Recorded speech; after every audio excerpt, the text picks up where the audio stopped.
ખેડૂતલક્ષી સમસ્યા મુદ્દે ભારતીય કિસાન સંઘ પહોંચશે ગાંધીનગર। ભાજપના ખેડૂત વિરોધી નીતિ સામે ભારતીય કિસાન સંઘના ખેડૂતો સરકાર સામે બાયો ચઢાવશે।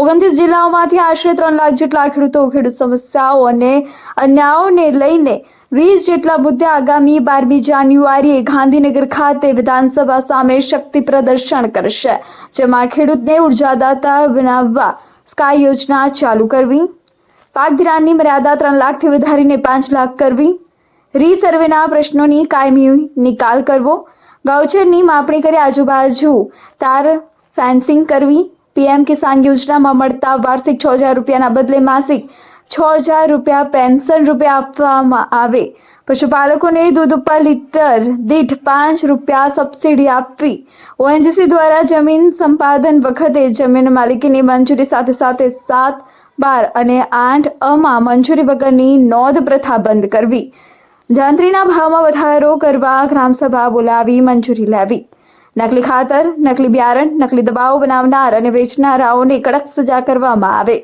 તેમજ પ્રધાનમંત્રીએ અમલ કરેલ 164નો કાળો કાયદો રદ કરવા સહિતના અન્ય ખેડૂતલક્ષી સમસ્યાઓને લઈને ઉગ્ર રજૂઆતો કરવામાં આવશે। આશિષ પટેલ, મહેસાણા। મેં કીધું કે સરકાર એટલે કોણ? અમે અહીંથી ચૂંટણી મોકલ્યા એ સરકાર વળી, અને તમે કે નિયમ બનાવ્યો, નિયમ કોને બનાવ્યો? માણસે બનાવ્યો, ઉપરથી ભગવાને નથી બનાવ્યો। શું સમજાવશો તમે યાર? કીધું ખેડૂતને કીધું રસ્તા ઉપર મૂકી દેવાનો, હજુ ક્યાંક 10 ફૂટ આમ ખોદવાનું, અને હું ખોદવાનું છે। મારે તકલીફ લોકો આઇકોનિક વીઆઈપી માણસોના માટે ફરવા માટે પેલા ધરોઈની અંદર કર્યું, પણ અમારે પાણી માટે કેટલો વળખો મારવો પડે।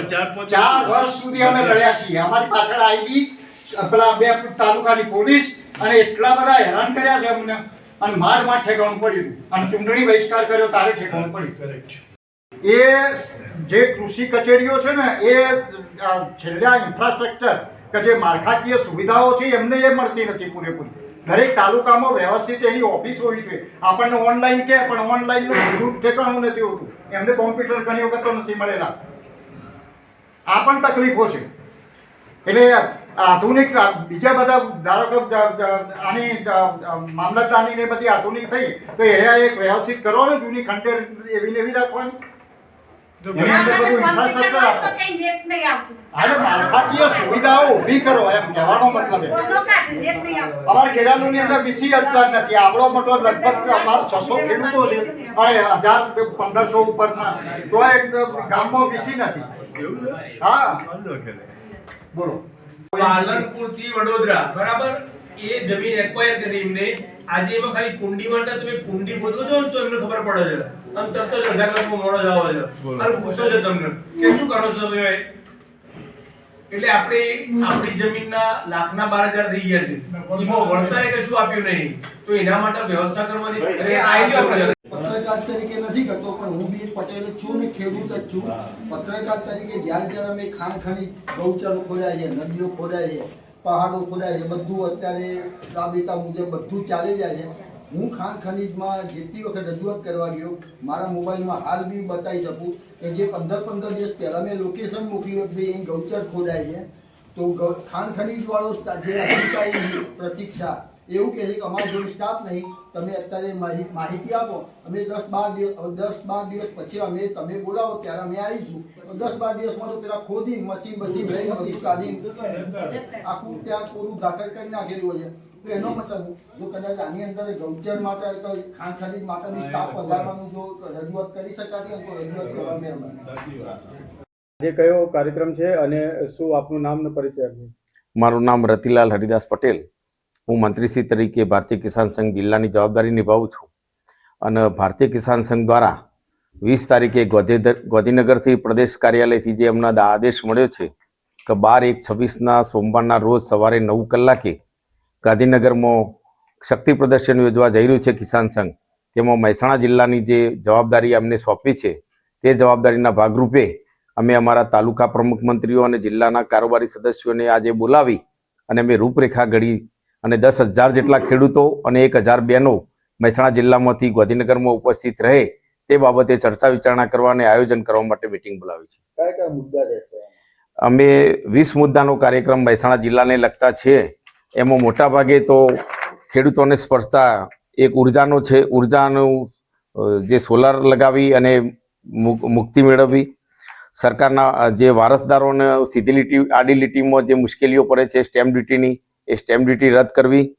રીસર્વેનો મોટો પ્રશ્ન છે, ખેડૂતોના નામ કબજા ફેર છે, પ્રમોલ્ગેશનમાં નોંધો ખોટી થઈ છે, માપ ખોટા થયા છે, તો એ સરકાર દ્વારા માપી અને પોતાના માલિકીના હદના ખૂંટ મારી આપવા અને એની નોંધો કરી પંચનામા કરવા, ત્યાં સુધીની અમારી માગણીઓ હોય છે. ગૌચરની જે વાત કરે છે સરકાર કે ગૌચર દૂર કરવા માટે જવાબદારી લીધી છે, તો જે ગૌચર અને નેળિયા જે સરકારના આવેલા છે તે નેળિયાનું જો સરકાર ફેન્સિંગ કરી દે તો આ પ્રશ્ન સરકારે કશું જ કરવાની જરૂર નથી અને ખેડૂતોને પણ તાર ફેન્સિંગ માંગવાની જરૂર નથી. ઓટોમેટિક ગામના બધા મેઇન રસ્તા ફેન્સિંગ થઈ જાય તો આ લોકોનું ભેરાણ બંધ થઈ જાય. આ સારામાં સારી યોજના છે. પ્રધાનમંત્રી ફસલ વીમા યોજના ફરીથી ચાલુ કરવા માટે અમારી માગણી છે અને ખેડૂતોને હાલ અમે વાર્ષિક 6,000 મળે છે, એના બદલામાં અમને માસિક 6,000 પેન્શન આપે ખેડૂતોને, કારણ કે હવે 6,000માં તો અમારા પાસેથી ટેક્સ જે સરકાર લે છે જુદા જુદા એ જ રકમ વધારે છે, એટલે અમે એવી માગણી મૂકીએ છીએ. અમારો ટ્રેક્ટર છે એને ટ્રોલી ફ્રી અને ટેક્સ ફ્રી કરવામાં આવે, ટ્રોલીને ટેક્સ ફ્રી કરવામાં આવે, પાસિંગની કોઈ ટેક્સ લગાવવામાં ના આવે તેવી યોજના અમે માગીએ છીએ. અને ઉત્તર ગુજરાતના ખેડૂતો માટે એરંડા અને દૂધ વિતરણ માટે નિગમ બનાવવામાં આવે એવી અમારી માગણી છે. મહાનગરપાલિકાની હદમાં અમારા 14 જેટલા ગામો આવે છે, તેમાં જુદા જુદા પ્રકારે રોડ, રસ્તા, ટીપી સ્કીમો, મૂડો આવી યોજનાઓ લાવી જે કપાત યોજનાઓ જમીન કરી અને સરકાર આ ખેડૂતોની જમીન પડાવી લેવા માંગે છે, એ બાબતમાં અમારો સખત વિરોધ છે. આવી ટીપી યોજનાઓનો અમે વિરોધ કરીએ છીએ. સરકારે જે કંઈ કરવું હોય ખેડૂતોને પૂરેપૂરું વળતર આપે, કપાત બપાત કશું કરવાનું હોય જ નહીં, પૂરેપૂરી એની જમીન હોય, પૂરેપૂરીનું વળતર આપે.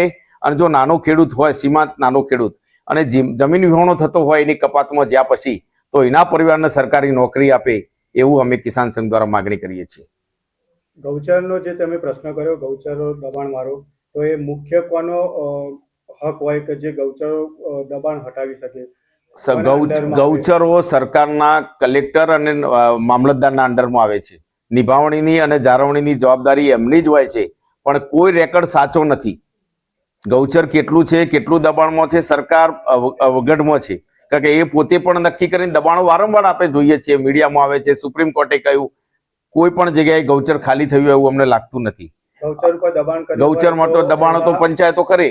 ગૌચર ઉપર જે દબાણ થયું હોય તેના ઉપર કાનૂની કોઈ કાર્યવાહી થતી હોય છે અત્યાર સુધીમાં કોઈ જગ્યાએ લેન્ડ ગ્રેબિંગના કેસ પણ દાખલ કરવામાં આવ્યા નથી અને ગૌચરના દબાણો દૂર કરવા માટે સરકારની ઠોસ નીતિ નથી. ખાલી વાતો કરી અધિકારીઓને પકડાઈ દેવું, બાકી કોઈ જગ્યાએ દબાણ ખાલી થયું નથી. અને એનો તારની વાડ કરવામાં આવે તો 100% મારા મત પ્રમાણે ઓટોમેટિક દબાણ ખુલ્લું થઈ જશે. એ તારની વાડની અંદર તો રહે નહીં દબાણ વાળો.